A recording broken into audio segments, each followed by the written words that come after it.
Hello and welcome to The Capital Point, the show that brings you insights, analysis, opinions and thought leadership on key economic matters from business leaders and key stakeholders in Kenya's economy. My name is Terryanne Chebet. Welcome to the show.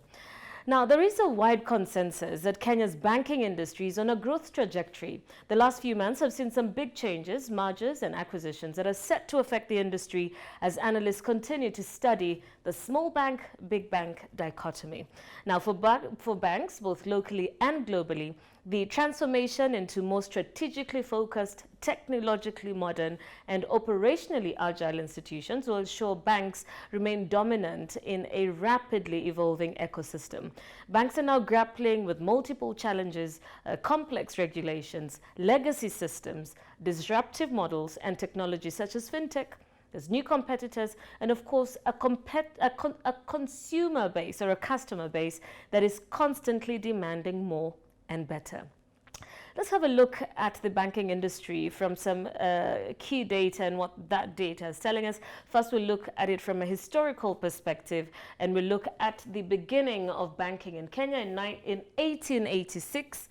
The first bank was established in Kenya. That was the National Bank of India, which of course later merged with Grindlays Bank to form the National and Grindlays Bank in 1958. That was the precursor to the present-day Kenya Commercial Bank, that is KCB. In 1905, the establishment of the Mombasa Currency Board was done. In 1910, Standard Bank of South Africa entered into the Kenyan market. In 1911, Standard Chartered Bank also set up in Kenya. In 1916, Barclays Bank was established in the country. In 1921, and this is quite interesting, the cessation of the Indian rupee as a legal tender. Remember, before that, the Indian rupee was Kenya's legal tender. In 1922, the East African shilling replaced the rupee. It was exchanging at 2 shillings per rupee. Let's look at when the introduction of banknotes actually happened. In 1986, the 200 shilling banknote was introduced, making it the largest currency at the time. In 1988, as we can see there, the 500 shilling banknote was introduced into the country, and in 1995, the 1,000 banknote was introduced. Now, of course, there's some big trends that we're seeing in the banking industry, some of which I've highlighted in my intro. Customer centricity. We talked about the customer looking for specific needs within the banking industry. Regulatory recalibration, and of course this comes also with expansion, an expansion of footprint across regions. Technology management, here we've seen fintechs in Kenya alone over the last couple of years. We've seen about 40 fintechs enter the Kenyan market, and many of them have actually integrated into the traditional banking system. Mitigating cyber risk is also a big trend that has been seen in 2018 and continues to be a main focus in 2019. And of course, fintechs and big tech, as I've mentioned, and reimagining the workforce. That's also a rather big trend that stakeholders and analysts are looking at in the banking space.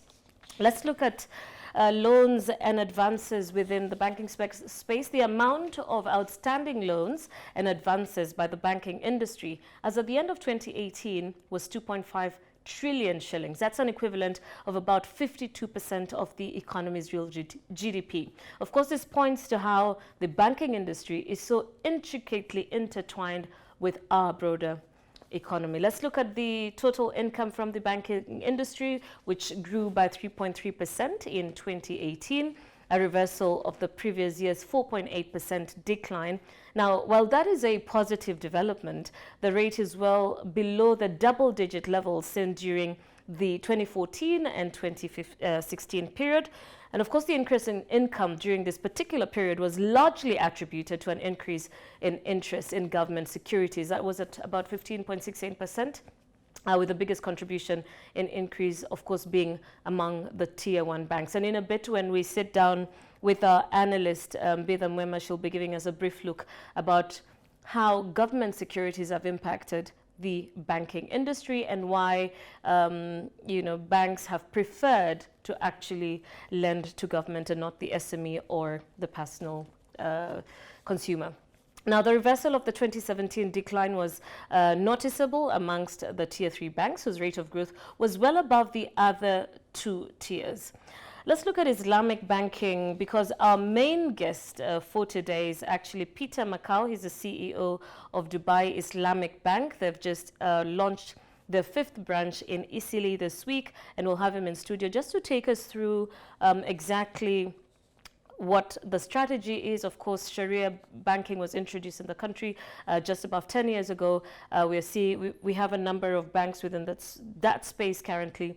It currently dominates the Islamic banking space, but the share of market is quite small at about 1.47% of the banking industry. So let's just quickly look at Islamic banking, which can be defined as a system of conducting trade and banking activities in line with the principles of Islamic Sharia, while avoiding all the prohibited activities such as interest, which is also called riba, financing of haram trade and businesses, making it ethical banking, as they call it.